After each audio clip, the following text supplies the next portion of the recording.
मगर the I will not say regret, but the thought that keeps coming back to me is शायद ये मुझे कुछ अरसा पहले सोच लेना चाहिए था। मैं अगर आपकी बात समझ पा रहा हूँ, आप ये कहना चाह रही हैं कि कुछ थोड़ा सा काम को कम करके थोड़ा सा और वक्त आप ये चाहती थी कि आप अपनी फैमिली को देती, ये अब आपको लगता है? मैंने बहुत बैलेंस, ठीक है, उसके बावजूद अब आपको हाँ, हालांकि मैंने बहुत बैलेंस रिटेन करने की कोशिश की है जिंदगी में, क्योंकि मैंने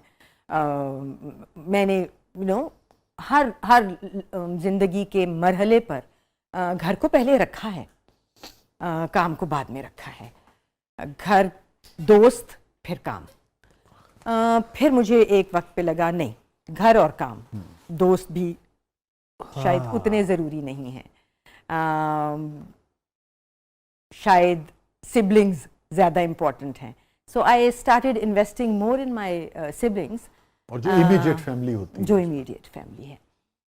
but I don't know, that's regret that I think I have now. और इसका कभी इजहार आपने अपने बहुत ही जो इमीडिएट फैमिली उससे कभी किया या नहीं किया कभी? नो, नॉट रियली, कभी नहीं, नॉट रियली। हाँ, मैं नहीं, बहुत ये वो वाली बात है जो आप सिर्फ अपने से करते हैं, maybe to a friend, but not your family, because आपको लगता है ये कहेंगे हाँ तुमने गलत किया, हमें ज्यादा वक्त चाहिए था। चलिए आज उन्हें इल्म तो हो जाएगा, है ना? आज बताएंगे सब मुझे। हाँ हाँ, ये बात तो है, ये तो हम भी सोचते थे, तुमने गलत किया है। और हो सकता है कि ये भी कहें कि नहीं ऐसा नहीं है, आपने भरपूर वक्त दिया। हाँ, ये मैं सुनना चाहूँगी। गुड। कोई गिल्ट कभी किसी बात पे रहता है, कॉन्शियस, जिस पे कचोके लगाता रहता हो, रुबीना अशरफ ये जिंदगी में गलत हो गया, मुझसे नहीं होना चाहिए था? हाँ, मैं गुस्सा कम करना चाहती हूँ जिंदगी में। चाहती हूँ, चाहती थी, चाहती हूँ, ठीक। हाँ, क्योंकि देखो, actually I believe that anger is a very constructive force.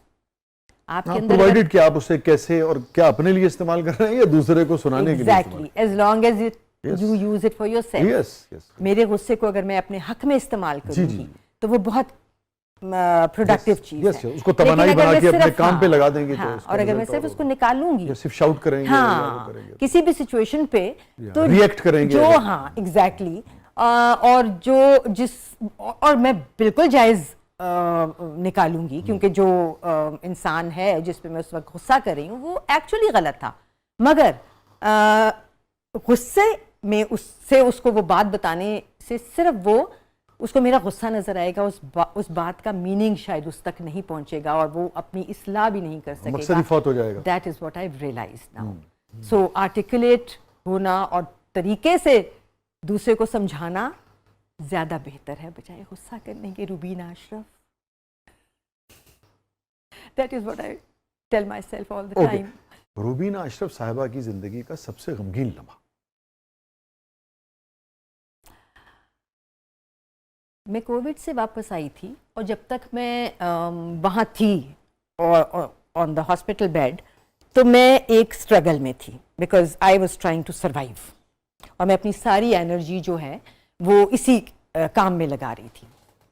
I was angry even then, मैं वहाँ भी लोगों को डांट रही थी, because that's my survival skill probably. मैंने अपनी बेटी को बहुत बुरी तरह डांटा एक दिन। She is the one who is almost solely responsible for अल्लाह के बाद bringing me back to life। और मैंने उसको बहुत बुरी तरह डांटा कि तुम, I don't know मेरे दिमाग में क्या चल रहा था। और फिर जो बीमार होता है ना, या इनवेलिड होता है, या बूढ़ा होता है, बेबस होता है, लाचार होता है, वो सेल्फिश होता है, क्योंकि उसको अपनी वेलबींग लगता है, किसी और को मेरी फिक्र नहीं है। बड़ी अहम बात somehow लगता है, ये सब बड़ों को किसी ना किसी जिंदगी के हिस्से में, इफ आई लुक बैक, तो लगता है कि हमारा वैसे ख्याल नहीं रखा जा रहा जैसे हम चाहते हैं। वो मेरा वही वक्त था, जो कुछ हमने किया है सारी जिंदगी। हाँ, दैट ऑल्सो, बट उस वक्त मेरा हॉस्पिटल में वो नहीं हो वक्त रहा ना था कि मुझे लग रहा था कि इनको पता ही नहीं चल रहा मेरे पे क्या गुजर रही है। So that is one moment that मुझे बहुत उदास करता है मैं जब भी उसके बारे में सोचती हूँ। उनकी स्ट्रगल तो मुझे नज़र भी नहीं आ रही थी ना, मुझे तो सिर्फ मेरी स्ट्रगल नज़र आ रही थी। And then I went home after I got well, तो मैंने उनको देखा, तब मुझे रियलाइज़ हुआ क्योंकि मैं बेहतर हो चुकी थी और मैंने देखा कि अभी भी मैं उठ नहीं पा रही हूँ, मुझसे कोई काम नहीं हो रहा और ये लोग पागलों की तरह, तारिक, मिना, माय होल फैमिली, जो उस वक़्त वहाँ थे, मेरा भाई, वो लगे हुए हैं to bring me back to life. That made me cry कि मैंने तुम लोगों को कितनी मुश्किल में डाला है, एंड आई विश मैं अगली दफ़ा तुम लोगों को इस मुश्किल में डाले बगैर जाऊँ।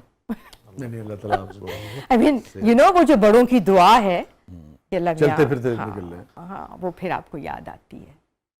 So those moments still make me very very sad.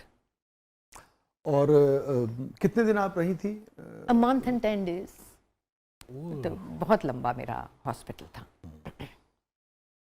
और सांस में बड़ी दुश्वारी होती है। सांस ही तो नहीं आ रही थी, देयर वाज नो सांस आ ही नहीं रही थी। वो मशीनें लगी थी, सब कुछ था, वो कहते थे वेंटिलेटर पे डालना है, मेरी फैमिली कहती थी नहीं, बिकॉज उनको ये था कि ये वापस नहीं आते लोग जो वेंट पे जाते हैं। और हो रहा था लोगों के साथ, इर्द गिर्द सब दिखाई सुनाई दे रहा था। And they would ask me to you know go on my side, lie on my stomach, ताकि मेरे लंग्स जो हैं वो क्लियर हों और मुझे सांस आए। और मुझे ऐसे लगता था कि अगर मैं साइड पे जाऊंगी, अव्वल तो होता ही नहीं था मुझसे, और अगर कोई भी मुझे करता था तो सांस बिल्कुल बंद हो जाती थी। सो सांस ही तो आपको पता चलता है ऑक्सीजन कितनी ज़रूरी चीज़ है, जिसके बारे में हम कुछ नहीं सोच रहे। दुनिया ओजोन लेयर की बात कर रही है और हमें पता ही नहीं है कि ये कितनी वाइटल चीज़ है। क्लाइमेट चेंज हमारे नज़दीक कुछ चीज़ इशू ही नहीं है। हाँ, एग्जैक्टली। जब आपने अपनी बेटी से, साहबजादी से ये कहा कि आपके बकौल के आपको ये रियलाइजेशन हुई कि थोड़ा सा मैंने सख्ती कर दी और कर दिया, उनका क्या रवैया था, क्या रिएक्शन था? मैंने उसको कहा कि तुम अब कल से नहीं आओगी हॉस्पिटल, बिल्कुल, मुझे तुम्हारी I was really rude to her, तुम्हारी शक्ल ना मुझे यहाँ नजर आए, तुम घर संभालो, तुम देखो कि you know they sending me food, जो मुझे चाहिए है उसका ध्यान रखो। मुझे क्या पता कि वो बच्ची डॉक्टरों के पास भाग रही है, वो दवाइयों का इंतज़ाम कैसे करें कि चीज़ें शॉर्ट हो चुकी थी ना। तारिक, मिना, वो किस तरह से उस वक्त रात के 3 बजे जाके, जहाँ से पता चलता था कि अवेलेबल है रेमडेसिविर, वो लेके आ रहे हैं। तो अगले दिन सुबह आई रियलाइज्ड उसी वक्त के मुझसे गलत हो गया। And I asked the nurse कि मेरी बेटी आई है? उसने कहा जी आई हुई है। आई सेड कहाँ है? उसने कहा बाहर बैठी हैं। अंदर तो वैसे भी नहीं आ सकते थे, वहीं से बात करते थे विंडो से। तो शी आई सेड उनको बुलाओ मेरे पास। तो वो बहुत देर गुजर गई, फिर नर्स आई, मैंने बेल बजाई, तो ऐसे आपको कहा था बुला दें मिना को, आपने बुलाया नहीं। शी सेड जी मैंने उनको बता दिया था। आई सेड उनको कहें दोबारा जाके कि अम्मी बुला रही हैं। सो शी केम, ऐसे जी अम्मा, मैंने कहा आपको बुलाया था, आप अंदर क्यों नहीं आई? तो आपने मुझे मना किया था कि शक्ल ना दिखाना। So that was heartbreaking. I don't know उसको क्या लगा होगा, but मैं आज भी सोचती हूँ मैंने क्या किया। So that was a sad moment. I hope मैं कभी किसी के साथ ऐसे ना करूँ। हाँ, मगर ये रिश्ता ऐसा है कि कुछ भी कहें वो ठीक हो जाता है।